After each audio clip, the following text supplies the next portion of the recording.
복음으로 살아나고 복음으로 살아가다. 살아가는 교회 가족 여러분 반갑습니다. 바이블로그입니다. 믿음의 조상 아브라함의 아내 사라가 죽습니다. 언약의 가정에 기쁨이 넘쳐야 할 것 같은데 본문은 오히려 깊은 슬픔과 상실로 시작하고 있어요. 그런데 놀랍게도 하나님은 바로 이 죽음의 자리에서 당신의 언약이 무너지지 않았음을 보여주십니다. 사라의 장례 자리에서 과연 어떤 믿음의 고백이 드러나고 있을까요?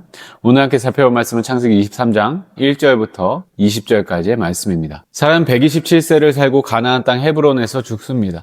아브라함은 사라를 위해서 슬퍼하며 애통해해요. 믿음의 사람이라고 해서 이런 큰 상실 앞에서 무덤덤한 것은 아닙니다. 신앙인이라고 해도 사랑하는 사람의 죽음은 여전히 아프고 슬픕니다. 오늘 본문 또한 아브라함의 슬픔을 숨기지 않아요. 이것처럼 사라는 약속을 함께 들었으나 그 성취를 보지 못하고 세상을 떠났고요. 아브라함은 약속이 실패한 것처럼 보이는 어려움을 당하는 중에 있습니다. 그런데 바로 그 슬픔의 자리에서 아브라함은 일어나서 헷 족속에게 말합니다. 나는 여러분 가운데서 나그네 그리고 떠돌이로 살고 있습니다. 죽은 아내를 묻으려고 하는데 무덤으로 쓸 땅을 여러분에게서 좀 살 수 있게 해주세요. 하나님께서 분명 이 땅을 주시겠다고 약속하셨는데 현실 속에 아브라함은 아직도 나그네요 떠돌이입니다.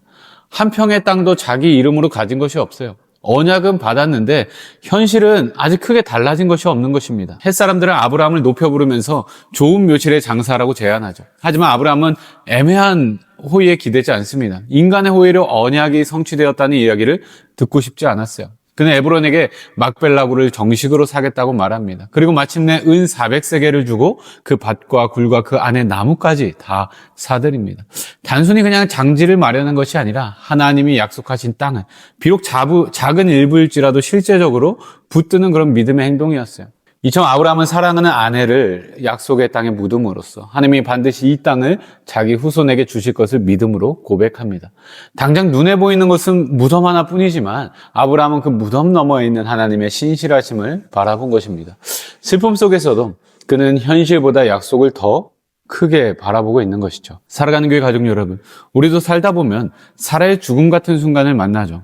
하나님이 주신 약속보다 더 커 보이는 그 현실적인 문제들로 인해서 상실감을 겪기도 합니다. 그런데 오늘 본문은 우리에게 중요한 사실을 보여줍니다.